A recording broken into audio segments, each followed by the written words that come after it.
Hello and welcome to Proconnotation Points Video Snark. I'm making my way through Stalking Jack the Ripper by Kerri Maniscalco.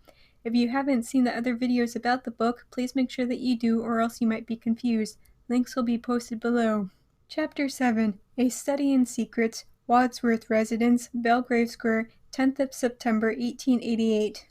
2 days have passed, and despite the promising lead with uncovering the killer's first known victim months earlier, they haven't made any further progress towards uncovering his identity. This is putting Audrey in a bit of a funk. Nathaniel is worried for her, especially since she doesn't appear to be eating. The food is, naturally, described in great detail. He gets randomly irate and says that if she doesn't stop moping about, that he'll forbid her to see what the book calls a madman. However, even Nathaniel knows that saying this is stupid and pointless and won't get him anywhere in the long run. He called for a servant to bring in a bottle of his favorite wine, crafted in a year not even father was alive in. Breaking out the good stuff when you're only entertaining your sister? This guy really is a piece of work. I'm no wine snob by any means, but at least I wouldn't break out a 40-plus-year-old bottle of wine on an average Tuesday night. Audrey then muses about how their father's poor health seems to be weighing on her brother, which is, naturally, followed up by a pointless aside about how gentle a soul that Nathaniel is in comparison to herself. Audrey watches entranced as her brother sloppily pours himself another glass of wine, and little flecks of wine go flying out and land on the tablecloth. What an amateur. Anyway, the red wine reminds Audrey too much of blood splatter, and she mentally shakes her head. She thinks that normal girls, like her cousin, wouldn't think about blood. Instead, they just call for a servant to come mop up the wine before it sets and makes a stain. Aunt Amelia had raised Cousin Lisa well and was undoubtedly hoping I'd turn out the same with a little polishing. As I've said earlier, if this aunt really thought that she could polish the unseemly behavior from Audrey, she sure isn't doing an awful lot to ensure any of that actually happens. She doesn't appear to live close and only seems to come once every couple of months. This is not a member of the family who gives a hoot about you. That being said, I so cannot wait for her to show up. I'm sure that she'll be amazing. Yes, I'm being sarcastic. Audrey eventually meekly agrees to Nathaniel demanding that she remain away from all of that nasty business.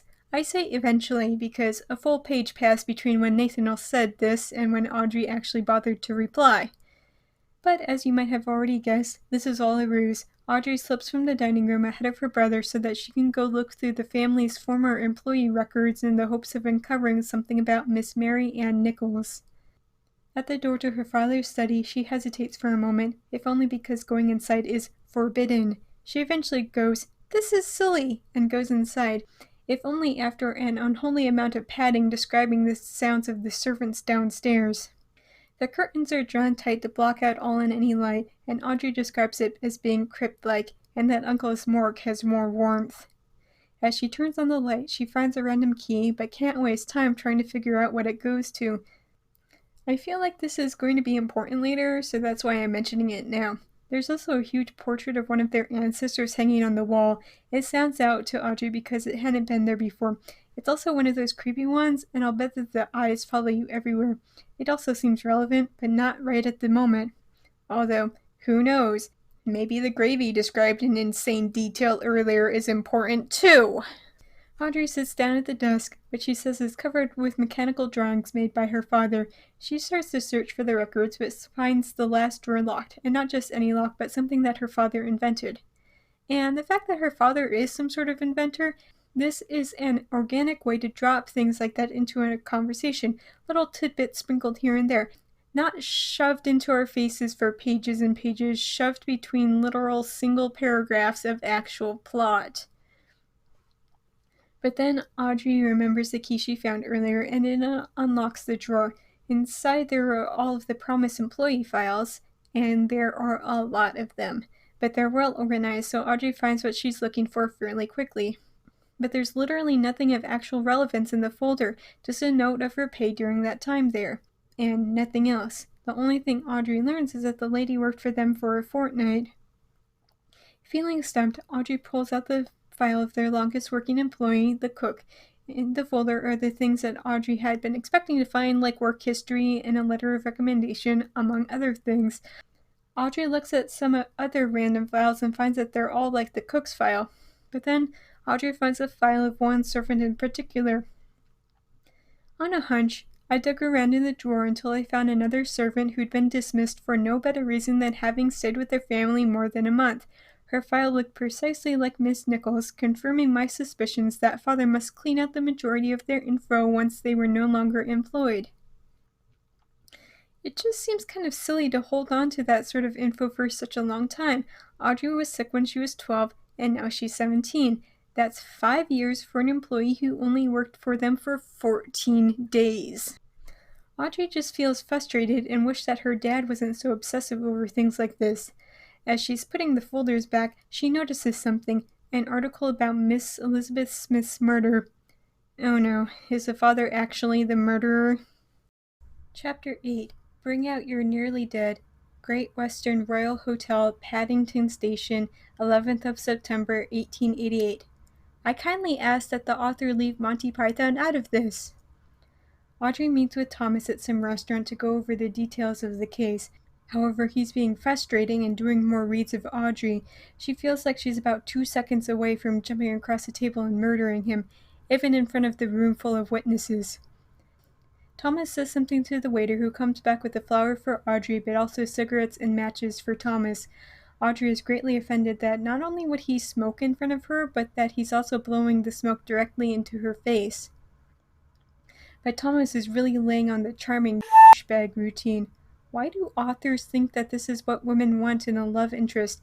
Any points that Thomas might have been awarded by giving Audrey the flower are instantly taken away and made negative by his smoking in front of her, which even Audrey herself admits is a social faux pas. On the contrary, dear Wadsworth, he said between puffs, I find nicotine gives me an added boost of clarity. You ought to try it. Couldn't do the cocaine thing like the original, Sherlock, so we've just got to go with nicotine. You aren't clever, Arthur. You're annoying. Audrey tries to leave, but Thomas insists that he's coming with her. Audrey gets angry and says that she's going home, where Thomas would not be welcomed by her brother. Zero mention of the fact that Nathaniel and Thomas are friends with one another, enough to the point that Nathaniel would ask Thomas to take Audrey home. What makes you sure I even need a partner? I'm quite capable of doing things on my own. She says this, and yet she herself admitted earlier that she just about became Leather Apron's latest victim when she snuck out the other night. No, I don't think that Audrey needs a partner. I think that she needs a babysitter. Because saying that she needs somebody to box her ears and beat some sense into her would probably be crossing a line.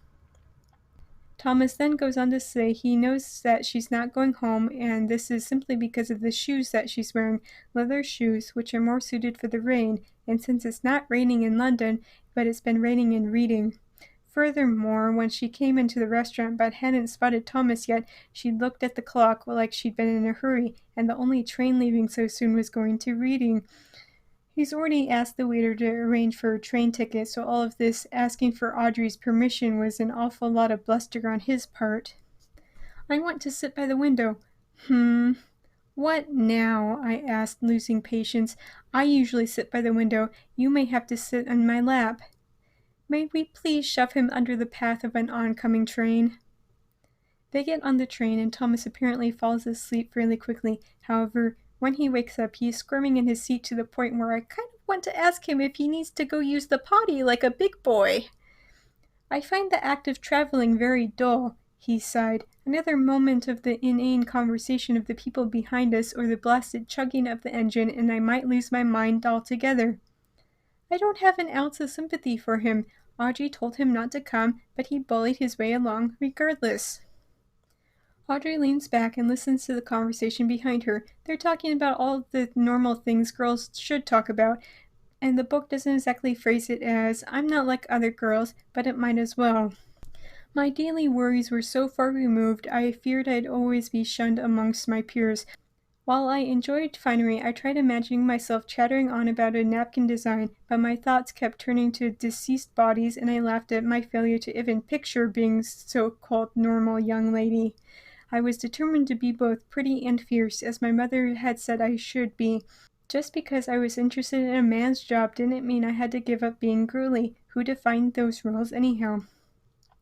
It's just, Half of this book is actually historically accurate, and I'm having a hard time faulting it, but then Audrey will go off and spout some 21st century feminist ideals while completely and utterly sailing over actual 19th century feminist causes. I have yet to see a single mention of the growing women's suffrage movement.